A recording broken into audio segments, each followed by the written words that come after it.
नमस्कार जय जगन्नाथ आपण मानकु मो चैनल को स्वागत करुछि।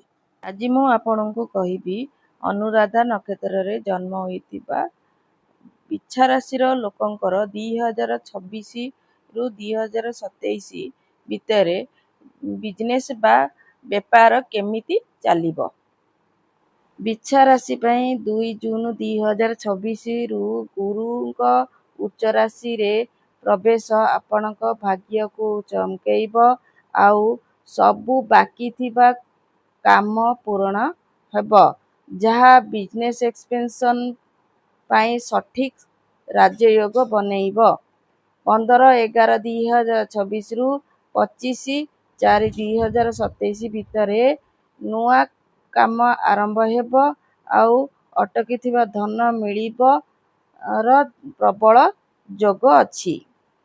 अनुराधा मित्र देवतांकर नक्षत्र अटंती। एही नक्षत्र रे जन्म होइथिबा लोकमानंक पई नेटवर्किंग आउ पार्टनरशिप 2/6/2026 रु 15/6/2027 भितरे बहुत लाभकारी हेब काहेकि ना गुरु उच्च हेबे।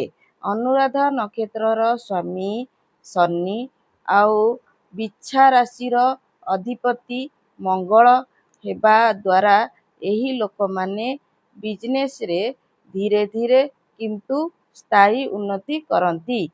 2 जून 2026 रु गुरुंकर कृपा आपणकु नुआ बिजनेस रे सहयोग मिलिब। बिच्छा राशि बिजनेस कारक बुध अटे। अनुराधा नक्षत्र स्वामी शनि अटंती जिए पेशेंस आउ निष्ठा देइथांती। माने जेते बाधा आसिले भी बिच्छा राशि लोक माने केबे हार मानंती नहीं। मंगलवार दिन हनुमान चालीसा पाठ करंतु आउ माटी पात्रे पक्षी को पानी पीबा को दियंतु। या फଳରେ बिजनेस बाधा दूर हुए। शनिवार दिन शनिदेव को राशि तेलर दान करंतु काहेकि ना अनुराधा नक्षत्र ग्रह हेउछंती शनि।